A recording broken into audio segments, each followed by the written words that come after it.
We are back. Today on the podcast, we have Sean Daugherty coming back. We're also going to talk about crazy ladies teaching crazy self-defense. See you in a minute.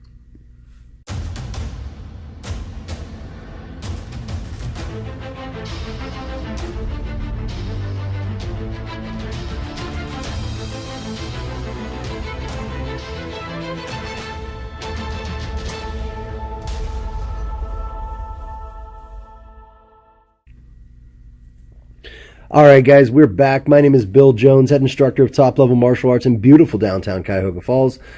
Coming at you today. We've got a lot on the podcast. With me, as always, is Mr.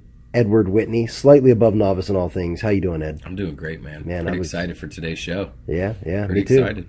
And, of course, a legend in the area, at least in the local area, and a UFC veteran, pancreas veteran, multiple black belts, judo, jiu-jitsu, you name it. He's done it over this last many years. Kickboxing.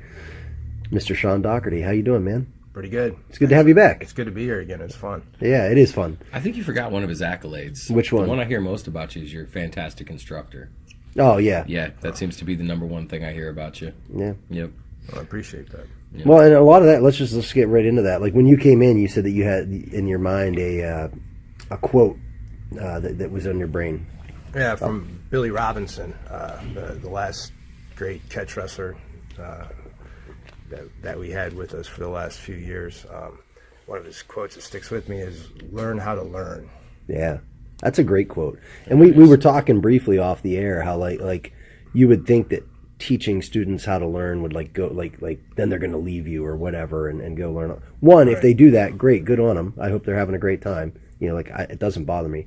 And two, isn't that really our job? Like in jiu-jitsu, it's almost, or wrestling or grappling or fighting in general, it's almost impossible to know everything, right? So and even still, the skill sets you develop, if all you showed me was your particular skill sets, that might not do me well, right? I mean, what do you weigh? Like 190. 190. You know what I mean? I'm a 250-pound guy, so Mike will be happy to see that I brought back the weight. Yeah. So there may be certain things that you do specifically that I would need to modify, and if I don't know how to learn on my own, right, I wouldn't know to modify it, right? Yeah, yeah, and that's part of for me in teaching is to help you to be a creator in a way, you know what I mean? To be able to see things and to be able to put things together and to be able to dissect any kind of movement, to understand that everything is connected. Yeah.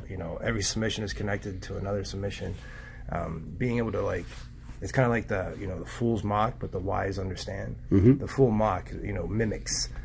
He just does what he sees going on. It's like monkey see, monkey do. Right. They don't know why they're doing it. They're just doing it. But the wise understands means that they know how, they understand it. They know how to break it down, go backwards, forwards with it, and then become a teacher themselves. Yeah, that's great.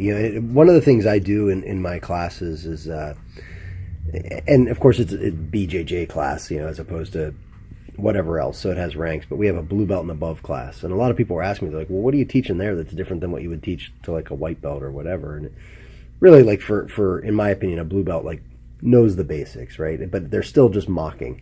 And one of the things we did for 4 weeks straight was mind maps. Oh yeah. And all I did was I said, I want you to take a move that you hit all the time, your move, you feel like that's your thing, and then I want you to draw little lines from it and figure out where it can go. And they spent weeks just figuring out where it can go. And my whole role in that was to watch it and just make sure they're not going way off the deep end. Okay, that one doesn't make any sense. But that's what I want. You have to be able to create like that. And the more you can do it, the better you get. And I think that as an instructor, that's 100% my job.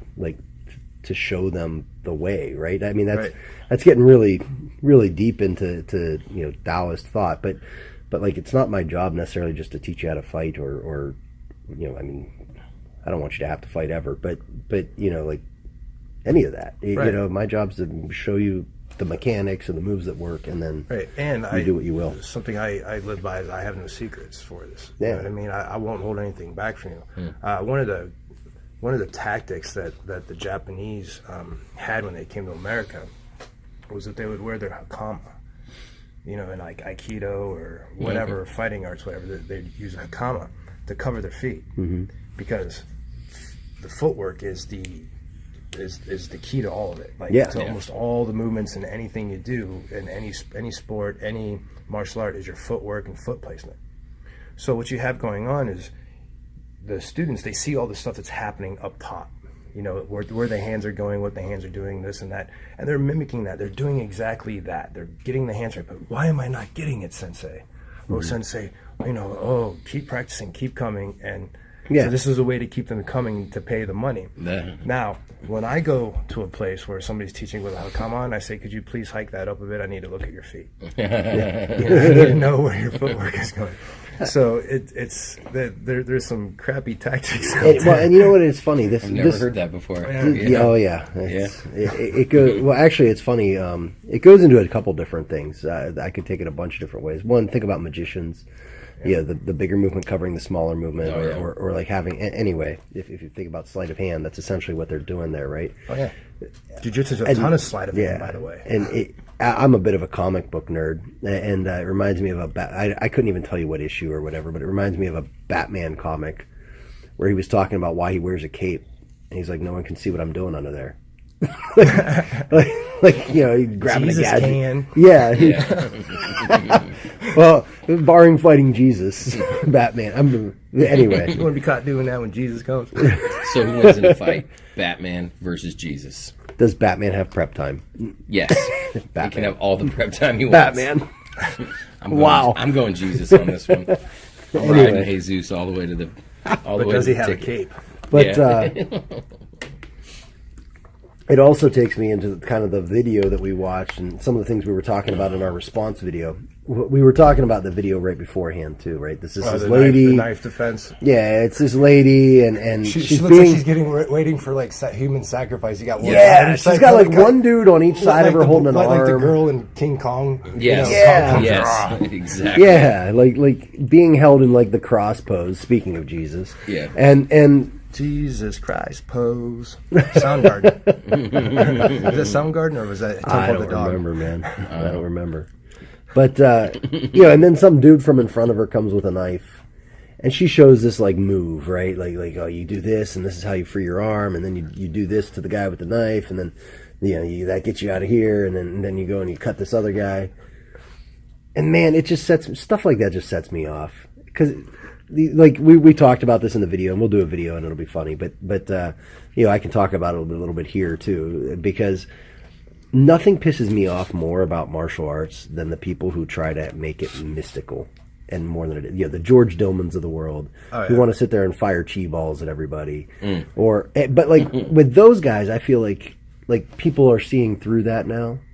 But with hers, it looked, quote, real enough that I think there's a lot of people who would think that's what you're supposed to do. Oh, you're an average idiot. Yeah, you know what I mean? That's what was troubling and when I about say it. idiot, that sounds so condescending, but I mean that in the actual terminology of the word, you know, the roots of, you know, more like a fool or just an uninformed ignorant person. Yeah, very ignorant to a situation. It's like, oh, and you know, and they feed off of fear. All these things feed off of fear. I don't even like when BJJ or judo or whatever capitalizes off your, oh, you see what's going on all around. No, it's not going on all around you. We don't live, what we see on the media is not our normal average. It's funny. I was looking, I could actually go into my office on the printer right now. I have the statistics for crime in the state of Ohio, and broken down by county, and from there further broken down by city.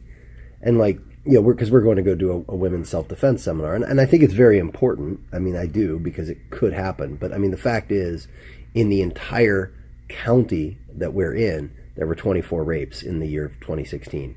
That's out of hundreds of thousands of people. Right. Like, it is less than 1%. Yeah, say it's close to a million people. Yeah, it is extremely small, you know. And so you're right, when people use that as their primary motivator, it's not good. What brings that number, that will bring those numbers down, is teaching women self-defense. Yeah, and because number one, it's self-empowerment. You know, we use those positive things when we do it. And I've seen your guys' things. It's like, it's okay. Look, here's a statistic. but here's how we can also deal with it. Yeah. And you're going to get healthy, and you're going to have a good time, and you're going to make friends. Exactly. It's a whole new culture, lifestyle. Yeah, I mean, quite frankly, I stopped training martial arts for, quote, self-defense a long time ago. I mean, it's still self-defense. It's still going to be self-defense. But that's not why I do it, right? Yeah. Like, if all I was worried about was protecting myself from some dude in an alley, which rarely ever happens. But anyway, right. I probably could have stopped a long time. And very rarely does somebody actually come in and join because of that very thing.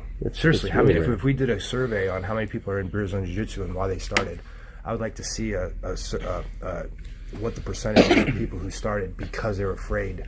Right, because they were truly afraid. Right, they may have. Usually, what it is they want something that's less boring than a gym and useful. You know, so and to be fair, I'm speaking from a dude standpoint, a big guy who doesn't normally think of that. But I would say you'd find the highest population of those reasons being within women. Sure. Populace of the Brazilian Jiu-Jitsu. That makes sense. Yeah, because they really seriously, we don't think about it. Yeah. We were talking about it the other day, actually, in one of my classes, because we're getting ready for this thing, and I was talking to some of the ladies who are going to come with me, and I said, I know for a fact, like, I'm a big guy. I'm not a mark for most people until I get much older. Maybe when I'm 65, 70, 75. Now I'll become a mark because I'm going to be a 75-year-old man. Right. But until then, nobody looks at me and goes, yeah, that's the guy I'm going to try to mug. You know what I mean? They find an easier target. Yeah. Exactly. And that, unfortunately, usually is a woman or an older person. Exactly. So, but that's where it's a good thing where you see these two main things that are in spotlights right now: women and older people. Mm-hmm. It's always women and older people, and I think we have I think we're getting it pretty much covered. And we're even seeing like para jiu-jitsu kind of thing going on. Like people with Fight Twin Pro just had. Yeah, I seen that. Yeah, where they don't have the use of their lower limbs, but they grapple with the upper body. I mean, we're seeing all kinds. It's permeating. It's now completely mainstream. I mean, we have several people. Well, we have one guy who's over 60, several in their late 50s, training. And I mean, they don't roll as hard as everybody else, but I mean, I don't expect them to. Men. They're learning it, and like, what's the thing you said about the one guy? Like, you rolled him, and you're like, he's way better than I expected that to be. Old man Keith. Yeah, I was like, what in the world? Like, you wouldn't expect it. He's a tough dude, though. I love him. But anyway, getting back on track. We went deep real quick, didn't we? Yeah, I think it's important to highlight the name of the people who put that video out. It's split second survival. Oh, okay. So I would try to avoid that if possible, because like I said, I didn't realize. I mean, I don't know anything about them. I didn't know it was real. You seen my reaction today when I realized it was real. I thought it was a spoof. Yeah, I thought they were spoofing. And to be fair to whoever's running that I'm not going to say avoid them necessarily. I don't know anything else they do. But, I went through their Facebook page. Oh, okay. Well, long story short, just take the things you see with a grain of salt. Try a couple different places before you pick something like that, and go from there. I agree. But I mean, we'll do a video on it. It'll be somewhat funny and somewhat serious. Yeah, and that's another thing. When somebody is so obviously cardiovascularly out of shape, when it comes to street defense, you still got to be in just as good of shape as somebody. You can get away with. I mean, the average roller, your hobbyist is going to be in better shape than the average mugger. Yeah. You know what I mean? Yeah. If it does come down to hand, you still have to be in shape in order to deal with the conflict. Otherwise, you've got 15 seconds in you. Yeah. It's like you don't go to a fat doctor to get thin. Yeah. You know what I mean? Yeah. It's like this is where that learn how to learn kind of thing comes in. Sure. How to discern things in life. What are some clues here that this whole video just might not be something I should buy into? I agree. Because that's what it is. Aren't they selling something here? Probably. They're not doing it. They're not even doing a public service announcement. They're saying, "Hey, we're offering free things. So here's how to learn. Yeah. Here, give me your credit card and buy my." It was ridiculous. Manure but those things make me mad because it's people using martial arts magic in a way that's a little tougher. It'd be kind of like you have two different types of magicians, right? You have the ones who come in and say, "Hey, I'm doing a magic trick." Yada yada yada, and you're like, oh wow, that was really cool. And then you have the kind who come in and say, hey, you guys want to play cards? Let's play poker. Let's put some money in here. And then all of a sudden, like, you realize you've been hustled. You know what I mean? But he was doing like second strike deals and stuff like that, and you had no way of knowing that. That's to me what those kind of people are doing. They're charlatans. They're stealing money. They're hurting people. It's one thing if and I mean, I guess I could say the same thing about the cheap ball guys, but I just feel like that should be. It's so a little obvious. more obvious. I feel like, because I mean, they're still taking people's money, but if you look at it, it's the same people who buy into doing stuff like a prepper would. You know what I mean? So all out of fear. Yeah. You know, if you've seen his people, students, look at them. Yeah. You know, you can tell they're not doing well in society as far as like psychologically, probably. Yeah. You know, it's almost become, it's like little cults. Yeah. You know, it's a cult following where it's like, oh, master, teacher. Well, I mean, now the disappointing thing is our members will probably hear this podcast and realize I'm never going to teach them to shoot cheap balls. Wait, what?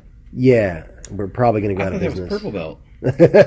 You can teach them how to light their farts on fire. Yeah, that's about as close as you can get. Let's get drunk by the campfire. Cheap balls.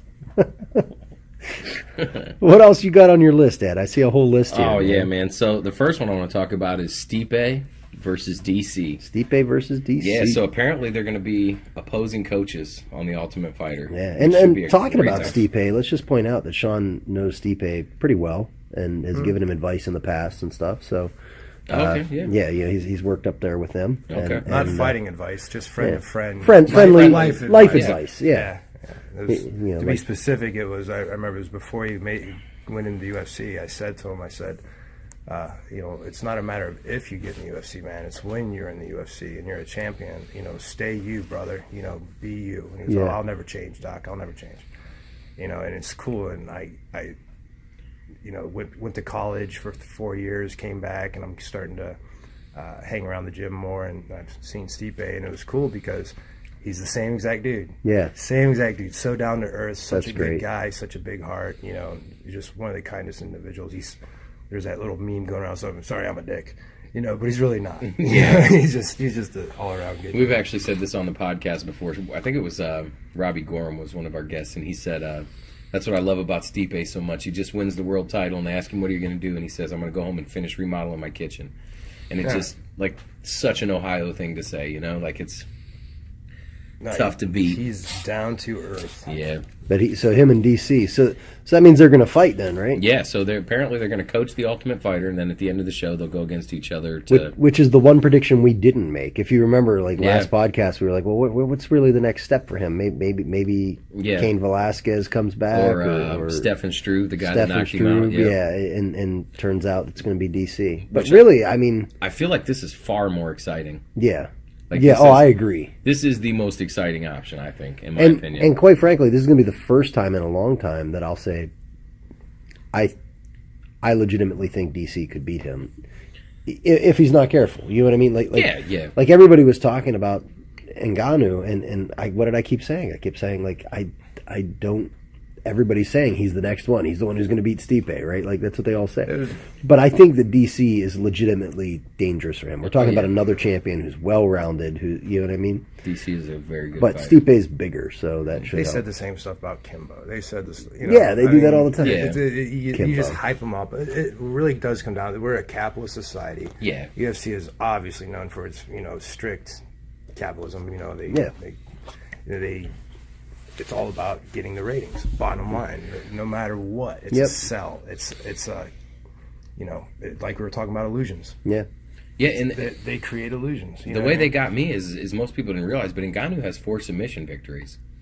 So when I looked at that, I'm like, oh, he must be really well rounded. Is that in the UFC or in the feeder systems? Yeah, because remember, two or three of them were in the feeder systems. As I started looking farther back, but even with like the heavyweights, like when I was one of the coaches of strong style, I see the heavyweight competition. There just wasn't that much. Yeah. You know what I mean? For like Stipe and people like John Hawk, it was like rougher. It's like when you get up to the UFC level, that was my only concern was that transition. Mm-hmm. But Stipe rocked it. Yeah, Stipe, dude, he's just a machine. Yeah. I've been hit by him. He's so basic. He does. And he was talking about that too. It doesn't even look like he needs to move much, and when he hits you, he took 2 fingers and took me down. Did a tap on the knee and on my shoulder. And just a stiff little boom right there. It's just like, if it was like a 4x4 swinging. I believe you, man. Like, all right, man. Well, good job, buddy. I'm gonna go buy you a beer. So basic too. That's what I enjoy about watching Stipe. It's like jab cross, jab cross, jab cross, basic double leg. Oh, look, I'm champion again. Okay, you know what I mean? But that's what wins. Like I know, that's what I love. Even in judo, high level judo, you're gonna. Sorry, man. I forgot to unplug this. All right, so this is where I get to point out that if I were more professional, I would cut out the phone ringing. Yes. But we're not going to do that. So if I remember correctly, Ed had mentioned about just the basics winning, and then you were going to kind of tie that into judo, Sean. Yeah, like in judo, your champions that win, they have about 3 or 4 core throws.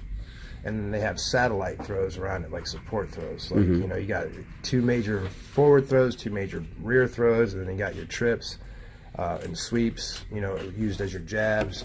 But it all goes down to mastering those core techniques, which is comes down to being the basics. Yeah.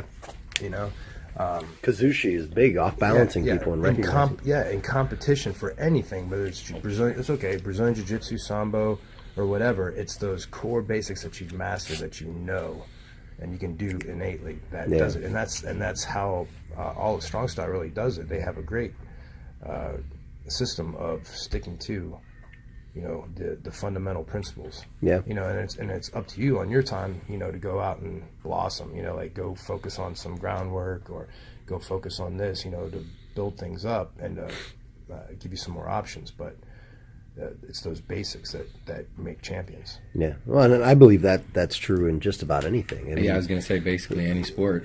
Not even sport. I mean, especially just life in general. I mean, like look at carpentry, for example. Yeah, I mean there's basic techniques you use, and I mean there's certainly different cuts and stuff you can do, but for the most part, if you're a master of the basics of carpentry or any skill, it's going to put you ahead. It's going to put you in a place where the other stuff is easier to learn, and you're going to be able to do more things. Whereas I think a lot of people really spend too much time trying to learn outlier stuff, and it's kind of like when someone comes in and you're talking about self-defense. And actually, maybe that video that we're talking about is a good example, because, like, again, the attack that she's dealing with in that video is so far off the scale. Like it's one person holding one arm, one person holding another, and a third person coming at you, stabbing you in the neck with a knife. Like you're in like a voodoo sacrifice. Where the hell are you? Like, this is not what typically happens in an attack. You know what I mean? In the words of Kurt Osiander, you fucked up a long time ago. Well, yeah, and in the bell-shaped curve, you are so far to one end or the other. What kind of a shithole of a situation what were you doing? Either you are just ridiculously unlucky, you got the one, but I don't know that.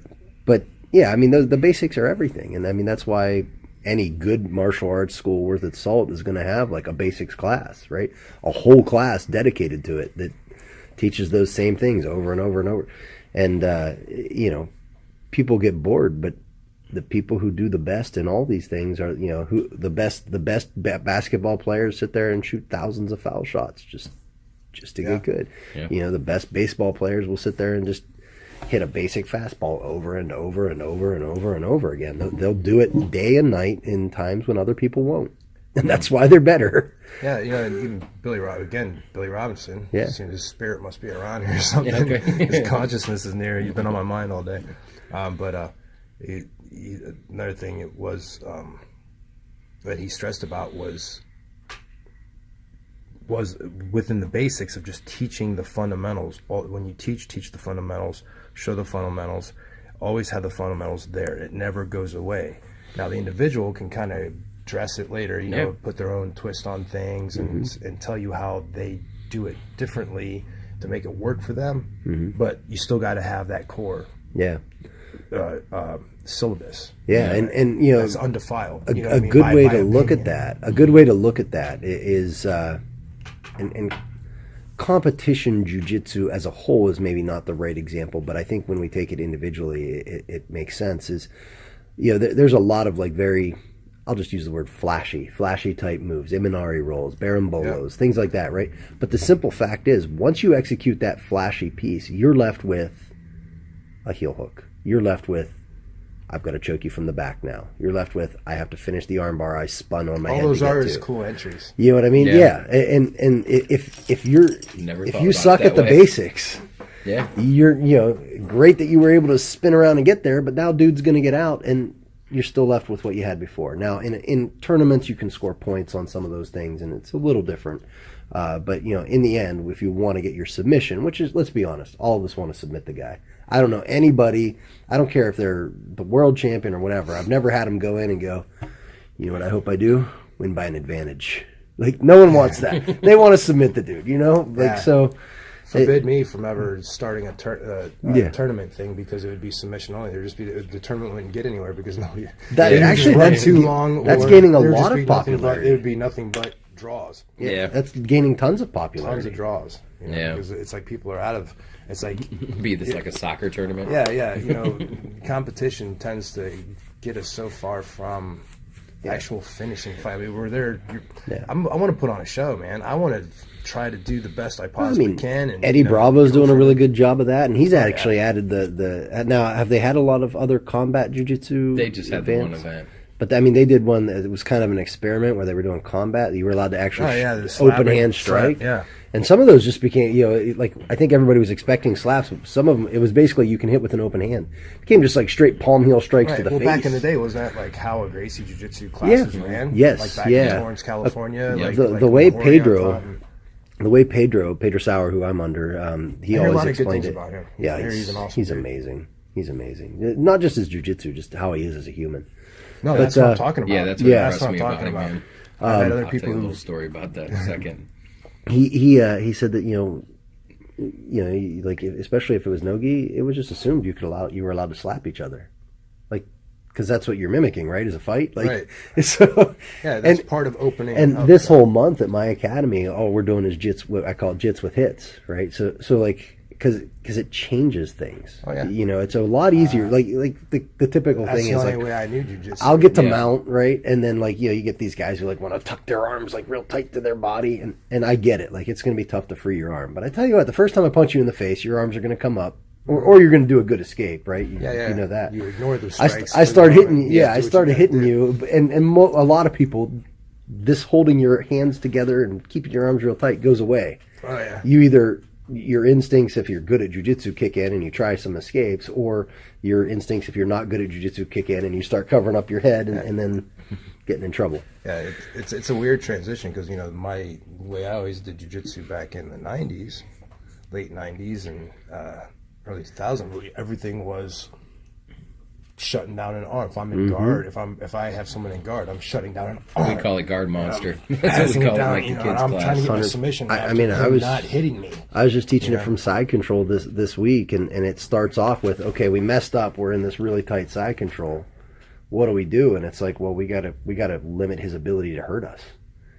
So I have him holding the head and the arm that's under my head in such a way that they're only left with what I'll call the arm they shouldn't be hitting me, right. So now I can take their back, and that's something we focused on here. But it all comes down still to the basics, just understanding how it works. What was your story about? Oh, Pedro's story. So second time I had met him, but first time I'd ever actually spent time with him. We went out to dinner and stuff, and it was like sleet and snow and just a terrible night in December. And I'm taking my time getting out of the back seat, getting into the front seat of the car, and he's just standing there. And, I can't figure out what he's doing. He's just standing there, like basically shivering in the rain. And he waited about 2 or 3 minutes to make eye contact with me, just so he could wave goodbye. And he waves goodbye. Have a good night. Well, and to preface that, you had a boot on at the time. Your leg was all. That's what it was. Yeah, I had a. He wanted to make sure you got around because you were in the back seat. He wanted to make sure you got around from the back seat to the front seat okay before he left. Yeah, and like I said, I've only met this guy one other time before that, and that was maybe for an hour at a private lesson we did with him. And you've had experience with. I don't want to classify it as like all traditional martial arts masters, but I think that's sometimes what happens. Like I don't know any of my old masters from a lot of those things that would have done that. They're the kind of people that tell you to, make you do everything, and basically, if you're being treated like a slave and like you have to do things that other people don't, Yeah. You know, those are red flags. Yeah. Nah. And anytime he meets my kids, you know, it's just like, yeah. Yeah. I don't know how to be other than human. You Exactly. know, I don't have a Sean hat and an instructor hat or whatever. I don't know. All my students are equal with me. You know, we're all humans. This is just what I know. Yep. You know, if one of my students has something that I don't know. Yep. You know, it just doesn't matter to me. I'm a martial artist, but that's not who I am. Yeah. That is not everything that I am. It's just a part of me. It's been my alchemy in my whole life. You know, because I started when I was 14. You know, so I've had the martial arts mentality and the discipline and the training for 30 years now, almost. You know, where are we at? 1990 to now? Yeah. 28 years. 28 years, yeah. So around this time, matter of fact, it was February when I started. Wow. Yeah, right up the road. Yeah. I think that's been the biggest surprise to me. Is like a guy who grew up, you know, like in football field houses and wrestling rooms, to experience how welcoming the BJJ community is and how kind and you know, it was very foreign because like in most competitive endeavors, it's the opposite of that. Yeah, you got to have rivalries and shit. Yeah, that's what I mean. It was very strange. It was foreign to me at first. I mean, I love it. Don't get me wrong, but it's very surprising. Yeah. I like it. And any place I've been, I've felt welcomed. It's been very surprising for me. Yeah, before we get too far off track, we were talking about Stipe and DC. Okay. And I believe this is a buddy of yours, John Gunther. Yeah. Here's a pic from a couple summers ago. Okay. This is a hilarious. This is my front yard. We laid out the mats. I put my Speedo on. Nice. My friend Wyatt Routson. Who's the guy in the luchador mask? That's Wyatt Routson. Okay. He's Nice. awesome. Nice. He's a good friend of mine. Nice. And there's Emil Fisher, and then there's John Gunther. I say it looks like he has a black eye going right there. He's always got a black eye. When doesn't he? If it's not from a human, it's from a llama or an alpaca. Whatever. He's a shearer. You know, he Oh, that's really what he does. Yeah, he makes good money at it too, from what I understand. Wow. But he's really good at it. Yeah. I think people from Australia hire him and his brothers to go and Really? shear for the summer or whatever. I don't know. That's amazing. It's wild too. But no, that dude. You want to talk about an autodidact and just somebody who's on another dimensional space. Really? John Gunther. He's amazing. It's gonna be fun to watch him on. Yeah, The Ultimate Fighter. So you probably know a little more about his fighting style. From what I gathered, he's primarily a grappler. Oh, he's a good striker too. Is he? Yeah. Okay. He's one of those good blends. He's one of those all around guys. Just He an actually MMA started guy. with Shingi Tai, where I have my 4th degree black belt under John Saylor. And Shingi Tai is just 3 words. Shin means mind. Okay. Okay. And heart. You know, Okay. fortitude, strength of mind and heart. Gi is technique, sound technique and sound skill. And Tai is body. Okay. Physical endurance, strength, things like that. And he was trained under John Saylor, where I was trained. And the Shingi Tai approach to training, the Shingi Tai methodology of training, is a well-roundedness. It's great ground game, great throwing game, great striking game. You have to have it all. And not only do you have to be able to do all those things, but you have to be able to blend it all together seamlessly. So basically, it was founded in 1985, Shingi Tai Jiu-Jitsu. Recently, we named it Shingi Tai Fighting Arts just because the marketing aspect of Jiu-Jitsu falls under BJJ now. Yeah. But it's been around since 1985. John was a head coach at the Olympic Training Center in the Colorado Springs for judo. So we had all kinds of people. Can I put that on pause for a second? Yeah. So I just want to point out that you said that you changed it from Shingi Tai Jiu-Jitsu to Shingi Tai Fighting Arts, mainly because you didn't want it to sound like you're Brazilian Jiu-Jitsu when you're not. No. Okay. Meaning it's just that it doesn't. It's not. When somebody thinks of jiu-jitsu, if it doesn't say Brazilian jiu-jitsu, then it's not a good jiu-jitsu. I see what you mean. You see what I mean? Yep. But the difference is that it is a good jiu-jitsu. I get it. It's a really good jiu-jitsu. Yeah, but I get it. You know, all right, I'm sorry. Yeah. I just want to point out that a lot of places would never consider doing that. They'd rather you walk in the door thinking that you're doing something you're not. Anyway. There is a clear differentiation. You know, because we do. I mean, our guys can compete in a Brazilian jiu-jitsu match just as well they can compete in a judo match with the same outcome. You know, we spend time on all those things. Now, you take let's say we had the same exact belt rankings. Shingi Tai Jiu-Jitsu, because it covers it's basically a traditional mixed Right. martial art. It's a Right. scientific approach to mixed martial arts. Okay. Blending it all together. Yeah. You know, you'll see sambo in there, judo, jiu-jitsu, wrestling, Greco-Roman, you know, catch wrestling. You'll see all these things within the boxing, Dutch kickboxing, Thai boxing, you know, all these techniques that are work. And basically it's kind of like what Bruce Lee thought of, you know, if it works, use it. Sure. Yeah. And that was our methodology of training. So it's John Gunther, he's got that awesome base, and then you take that awesome base and you put that in strong style with those guys, being able to train with those guys. No, and he trains down in with Personal Combat Systems with Brian Berkey as well. He cross trains. I think he's down from that his way, main, isn't he? But his main base, Jim, is strong style. That's that's the Yeah. you know, his fight family kind of thing. But everybody cross trains. You know, I go everywhere, but strong style is his main. Okay. Yeah, he a little bit about him, because I think the theme of this show is undefeated. So everybody on the show is going to be undefeated. So he's got like a 6-0 pro record, and I think he has 1 loss as an amateur. Does that sound right? Probably. Yeah, I think it was due to a Honest to cut. God, I don't pay attention. I don't even know what Stipe's record is. Oh, really? I just don't. Yeah. Not into sports and not into the fanatic. I used to be into sports. I'll watch somebody I'm I'm friends with fight. This guy is. I am. This guy knows everything. Yeah. Yeah, Statistics and yeah. stuff. I'm not a fanatic. I don't. Well, fan. I mean, You know what I mean. I enjoy watching it, but yeah, I know all the statistics and stuff just because that's how I am He's not about everything. About everything. You're a numbers guy. Right? Yeah. But he, I just wanted to give a little history about him. Like I said, he's 6-0. Welterweight. Does that sound about right? Yep. Yeah. Okay. And other than that, like I said, he's got 1 loss, and I believe it was to a cut. He's going to be on Stipe's team? I don't know if we're supposed to say that, but he better be. The inside things I've heard is that he's made the show and he's on Stipe's team. So basically, Stipe called you and told you how everything turned out. No, it wasn't Stipe. But That did not happen. By the way, if this somehow gets in front of Dana White or somebody that important, happens. Well, that did not happen. I'm just now finding out right now that the Cormier and Miocic are the coaches. I didn't even know that. Yeah. But from what I've heard, he's already won his. And like this is hearsay. He won his entry match, and he's on Stipe's team. And again, we don't. I don't know where that came from personally. Yeah, I don't want to put the guy's name.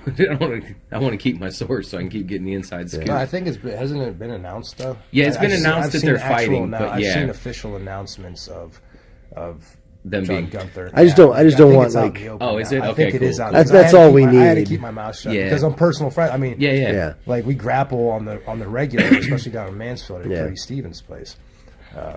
And his sister Tirza Gunther. Oh my gosh, have you guys heard of her yet? I have not. Is she a monster? Her jiu-jitsu is incredible. Yeah, she is just as tough as nails. What's her first name? Tirza. Tirza? Sorry, Tirza or Treza. I always mess up your name. But anybody who's hearing this that's in Ohio that knows any women in Brazilian Jiu-Jitsu, you will know who I'm talking about. Oh, I think I have met her. Because she comes around to like when they do the. She's also a Shingi Tai student as well. Yeah, I do know her. I do know her. Okay. Yeah. I grappled her at last year's Shingi Tai spring camp, and when we were done, she had like a blue belt on or something like that. And for Shingi Tai, we have different parameters of how we bring people up and things like that. I gave her a brown belt right then and there. Because of how good she grappled and how well she was able to throw and all these things. It was just like, geez. Wow. That was something I noticed watching a few of John's fights, like his amateur fights where his throws. He had a couple really nice judo throws where I was... Oh, yeah, that's like our nucleus. Is, okay. You don't see a lot of high-level judo throws in MMA that much anymore. And I was like... Well, mostly you see wrestling throws. I predicted that happening, too, even before Ronda Rousey came in. I was like, next thing is going to be judo is going to wow everybody in MMA. Yeah. Mm-hmm. All it took was a couple judo people saying, you know what happens if I take off this gi? What do I have to adapt? Right. Grab their head instead of their collar. And then it took someone actually doing it, you know what I mean? And I think once they saw Ronda do it, everybody was like, maybe I'm onto something. And I had people mock me on that. I had people tell me judo would never work in that, and then I would throw their fighter with boxing gloves on, and dislocate their shoulder with a tied tosh,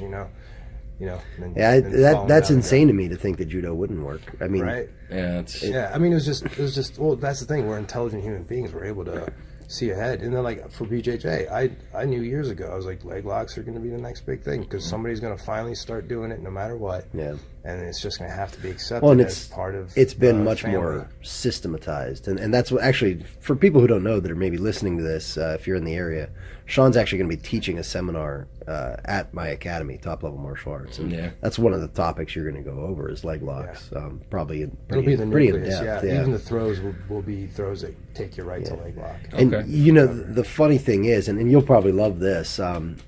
Years and years and years ago, this was 2002, 2001. There's an organization out there called, and most people just refer to it as sport jiu-jitsu, but it's not like Brazilian jiu-jitsu. Right. Like Ernie Boggs had it. Right. Yeah. And it's under the International Jiu-Jitsu Federation. Which in the U.S. it's called the U.S. They may have changed it a little bit, but I think anyway, one of my students, David Elias, competed on that. He went to England like a couple years ago. So I was competing in that, and I went to Canada to compete in the Canadian Open for it, and this other guy came over from Switzerland. His name was Carl, and I wish I could remember his last name. Crazy dude. And I'm going to be honest, he whooped everybody's ass. He made everybody look stupid. The U.S. was so far behind him in what we did, it wasn't even close. Yeah.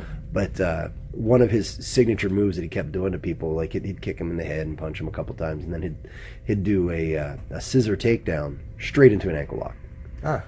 So you know what I mean, because you can just flow right through it straight into right into an ankle lock, and he probably got 4 or 5 people with that. Nice. And just had it really smooth, and that's kind of the kind of thing you're talking about, is like taking you down, and then through that movement, other things are available that you can be attacking immediately. See, and the core concept of like judo, it's to get the submission right after the throw. Mm-hmm. It's you're say you're doing a seonage. Your seonage is going to hit, and you're going to go right. Right. Yeah, that's why you lift that arm. It extends it. Yeah. So that's when people were freaking out about that one. What is Mighty Mouse? He did that back take. Oh, yep. I used to drill that move. Yeah. Yeah, we actually. The concept of landing. I mean, there was a video of even like Hickson. He was just doing a demo. Yeah, we found a video of Hickson from 30 or 40 years ago doing that same technique. Even for anybody who doesn't know what seonage is, if you're listening, that's like where you throw them over your back, for lack of a better way of saying grab it. one arm and throw them over. Yeah, it's what you've seen in Hollywood. Yeah, you see it all the time. It's the most classic Hollywood. It looks really cool, and people's feet go flying. Steven Seagal loved it. When we train that, whether it's from a choke or from whatever, typically you follow it up with jujigatame or arm bar. So like that's pretty typical. And Pedro Sauer, there's a really cool story of him. Now, I don't know if you know much about his history as far as his injuries and stuff like that goes, but he had a real bad neck injury. You should have seen his arm. Like it was up in the nerves, up in his neck, and his whole arm started to atrophy, and it was really bad. You got that going on? But it's better now. But he would tell people, "Hey, don't mess with my neck." Yeah. Yeah, he'd tell people, don't mess with my neck. I'm working on this thing, this blah blah blah. Yeah, I think I know what he's going through. Sounds like you got that going on. Yeah, it sounds like you've been there.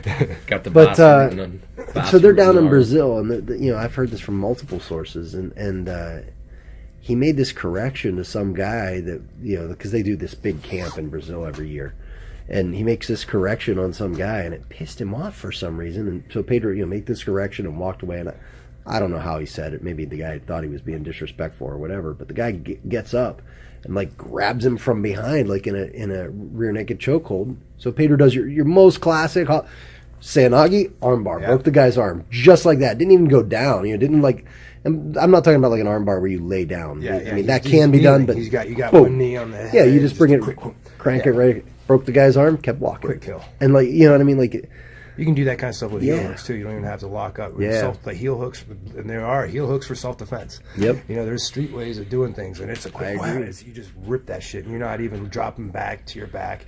You're still standing when you're hitting these. Yeah, and like in Aiki Jiu-Jitsu, that's how we did a lot of those kinds of things, and a lot of it still exists in the I hate to use this term, but self-defense curriculum of Gracie Jiu-Jitsu. I don't like to use that term because it's all self-defense. Judo came from Aiki Jiu-Jitsu, so it has all that information in there, stuff that was passed on. What day is the seminar, Sean? February 24th. 24th? Okay. Of February, yeah. Yeah, awesome. Yeah. So anyway, I mean, there's just a lot of fun stuff. Like I'm really looking forward to that seminar. I am too.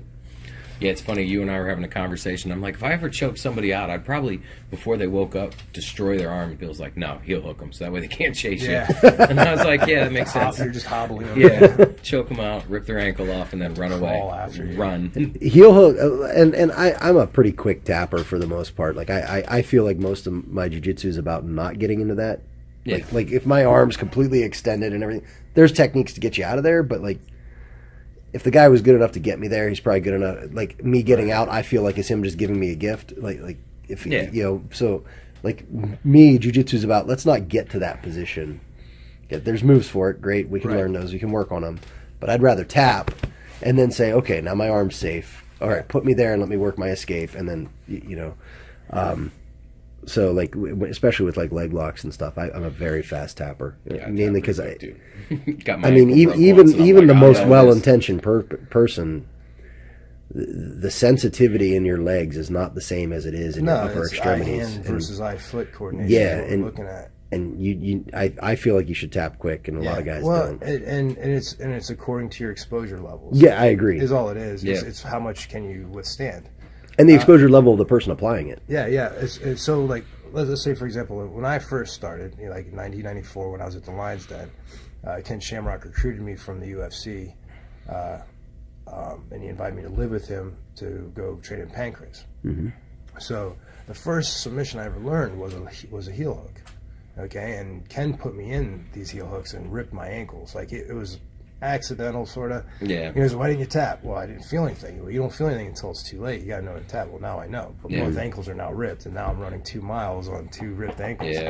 Yeah. And I got to do the same thing the next day, kind of thing. But what that did for me is doing nothing but leg locks for so long. I know the limits. Mm-hmm. I can go. I know how. Like Emil hates it when I escape.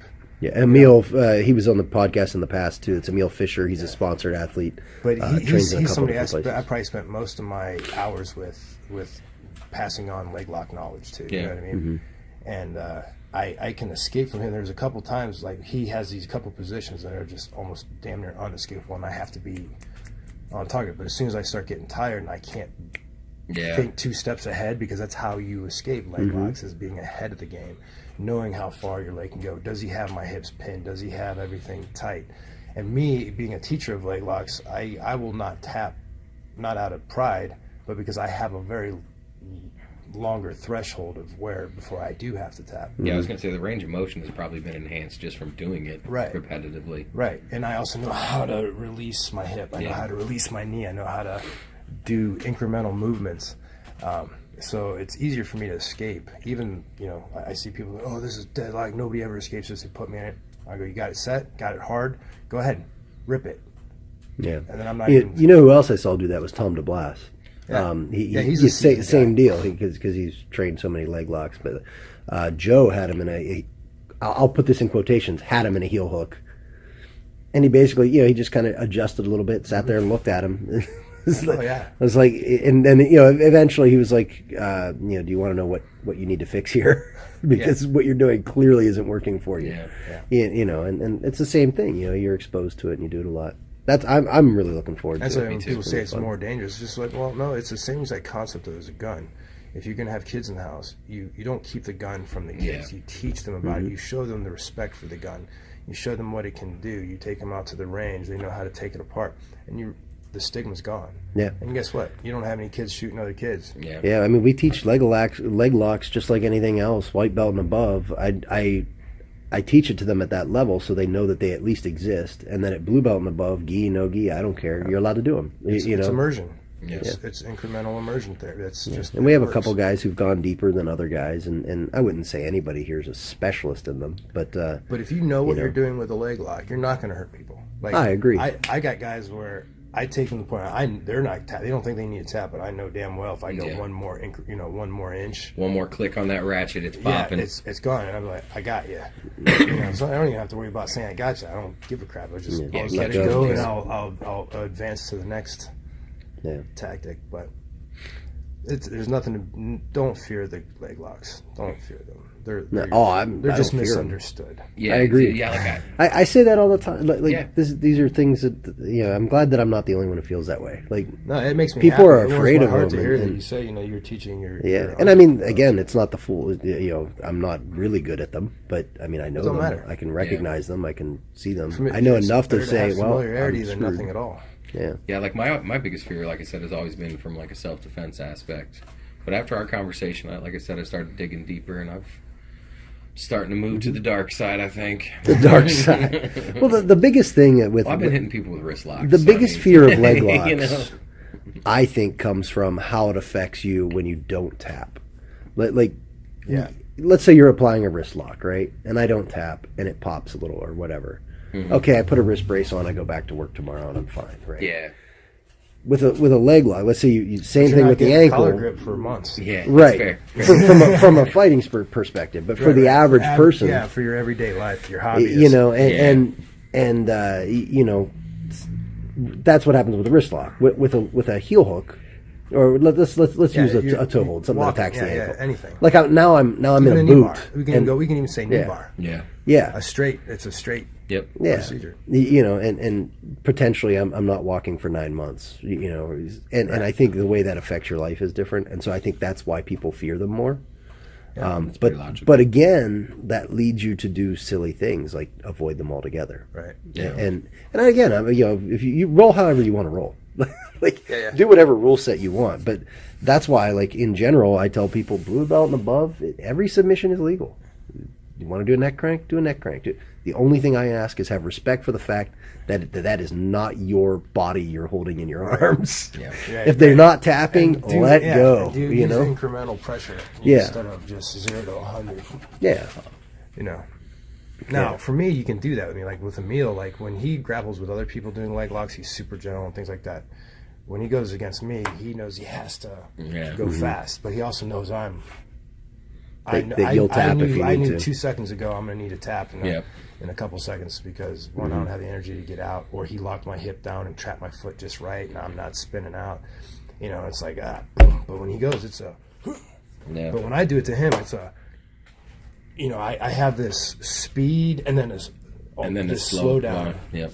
at the second, and that's one of the keys to any submission. I can relate to that, like with arm You have bars. to do that, yeah, It's yeah. boom, and then Yep, Yeah. exactly. You Yes, know, it's no it's- different. yeah, If you it's do funny if 'cause- you take that approach, armbar approach to leg locks, nobody's going to get hurt. Yeah. Well, and it's funny because I was just talking about a Kimura with that same concept, right?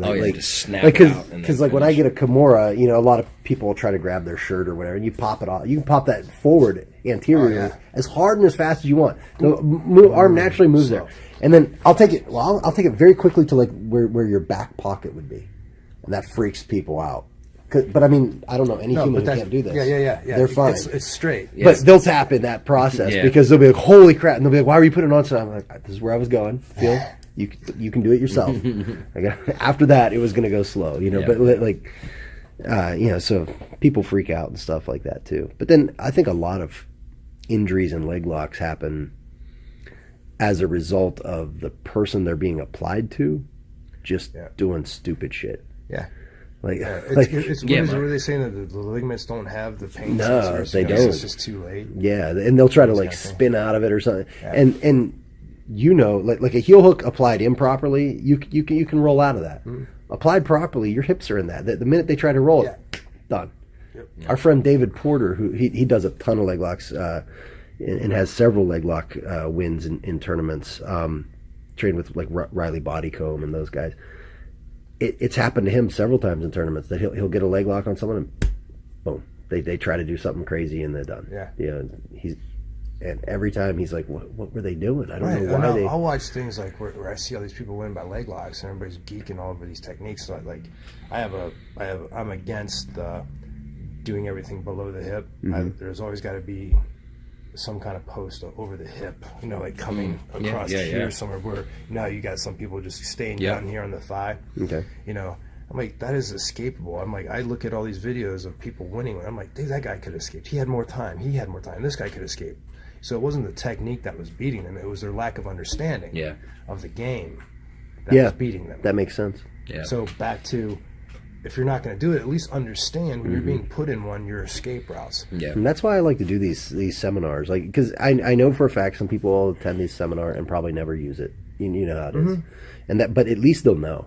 Yeah. You know what I mean? In the back of their head, they'll be like, they'll say, "Oh wait, this is bad," or maybe I was okay there. Maybe I need to ask more questions later. Right. Yeah. So Hopefully in this seminar, as with past seminars, like the way I teach, I go down, I keep maybe like 3 ideas together, a concept. I'm concept-based teaching. Like I give these ideas of certain ways of doing things.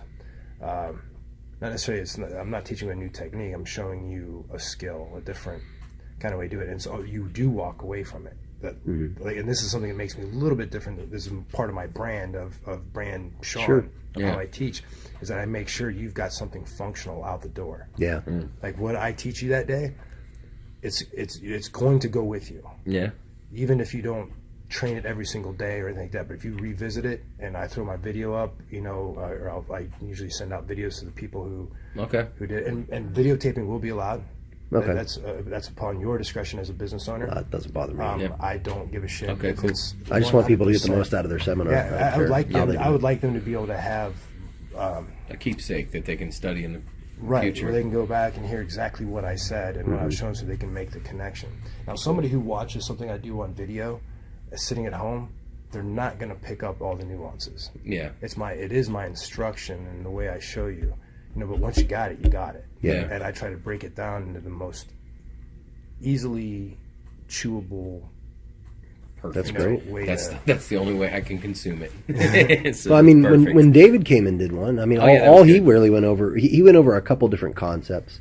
And one of the things, and again, this was 3 years ago, so that was kind of when people were starting to get onto it, and a lot of people like to say that it's like 3 years ago. Yeah, like, and his whole goal was to, one, the only real full leg lock we went over was the straight, just the straight ankle, Achilles lock, but he also wanted to dispel myths, like you're only leg locking because you can't pass, and like he was showing, like, one was a transition. He's like, can you guys see that, like, I'm basically past the guard here. I'm choosing to submit this guy as opposed to or continuing a fight. Yeah, you know what I mean? Like it. And then the other one was like that. It's just a scramble. And he showed, like, so he went over the positions. He's like, these positions have name. They are positions, just like there's a guard. And you know what I mean? And so he was just dispelling a lot of these myths, because I think before you do that, if you don't do that, you're always going to have those questions. Like you're going to be hesitant. It's kind of like, I mean, anything. You've got to have a success mindset to hit something, right? Like, and if you're constantly throwing up these barriers, like, oh well, that's only because you can't pass the guard. Like, that's a fatalistic mindset. It is. Like, it is. Like, who cares? Like when I can never do that technique. The only reason you can do that technique is because you're gifted. Yeah. And you're like, born with something. Oh fuck you! Or here's one to do 1,000, 2,000 reps of this fucking. Yeah, and here's one like. I feel like everybody, or we'll say most everybody, obviously certain people, like if I have a fused spine, there's certain things I can't do. But if you're a normally healthy human being, you can learn jiu-jitsu or grappling. And I use that. I've had 18 surgeries to date. Yeah. Both my shoulders have been rebuilt 3 times. I have titanium from C6 to T1 in my neck. I have titanium rods in my L4 to L5, my lower back. Just had 2 knee operations on my left knee. This knee is... this wrist has been operated on and has 0 cartilage in there. I actually tap myself out at times, like trying to navel grip just by gripping in, or if I've got this in an arm and I'm trying to do a compression. I'm just thinking about that, like you go to do something and their hands coming up and you're like, tap, never mind, and they're like, what? Dude. My abdomen, my whole lower abdomen is Kevlar mesh. I've got and I'm sporting a massive groin tear, and But when I get out there and I like, look, nobody has an excuse. Yeah. The things I do are the reasons why I'm able to still be functional right now. Now, I can't train every single day. Right. My body just can't handle that. There's days like after this seminar, I'll probably have to go take an ice bath and go chill out, just to even just demonstrating, or just light rolling for me. So it's not like I do it all the time, but I'm still capable to move. Yeah. You know what I mean? And move in certain ways. It looks like so hard, but I do things the way I move. I show you how to do those things, and you're moving the same exact way I'm moving by the end of the class. You know what I mean? Because I'm teaching it in incremental things. All I'm doing here is like, let's take this movement here. This thing you say you can't do, now let's look at it. Let's put it under a magnifying glass. Okay, let's say a movement is a line. If you take a magnifying glass and you look at a line, it's a series of dots. Sure. Okay? Yeah. Just magnification here. Series of dots. So what we're going to do is we're going to take each dot, and I'm going to teach you each dot one by one. You know what I mean? That's the key to getting people to have it. Yeah, I wrote an instructor training manual and run an instructor training course for anybody who teaches here, and that's one of the things we do is teach. I call it the difference between a movement and a technique. Right, a technique is like one or more movements put together in series that is designed to affect another person, whereas a movement is something usually a single piece of a technique that is designed to affect your own movement, right? Like it's designed to move me from point A to point B, wherever that is in space. Whereas and that same like for example a basic upa or bump and roll, like that can be considered one movement, but it can also be a technique. Yes. As opposed to like a berimbolo, which is several movements pieced together, that end up in. Does that make sense? Yeah. So that's kind of how I define it. For me, listening as a layman, they sound the same. We're just describing how the same thing and using different words. Yeah. No, that's what I mean. Yeah, like, I liked his description though. Yeah, of looking at a line with a microscope. Yeah. Well, anyway, we're kind of running up on time, but I do want. So if anybody's looking, like if they want to come train with you all the time or whatever, like where is the Shingitai? Where? I'm rogue. I'm a rogue runner. Okay. I just all right. I wouldn't expect anything less. Just in a few times. What are some of the? Obviously they come here to the seminar. They'll get to see you. Yeah, I can do privates at like Cody Stevens' place down in Mansfield. Wolverine headquarters. Okay.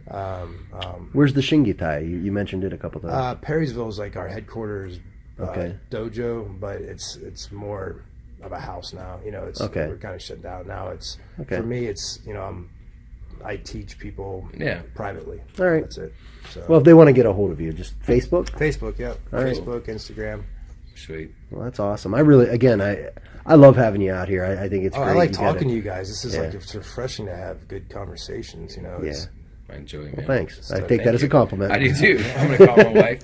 Like UFC vet just said, I'm good conversation. All right. Well, anyway, thank you so much for being on here. I really appreciate it. I look forward to this, and I look forward to the 24th. Yeah, for sure, that, man. Hey, and hey, guys, if don't forget, if you want to get a hold of me or Ed, you can hit us up on Twitter. I'm at Top Level GJJ. Ed, what are you? Eddie Jiu-Jitsu 33.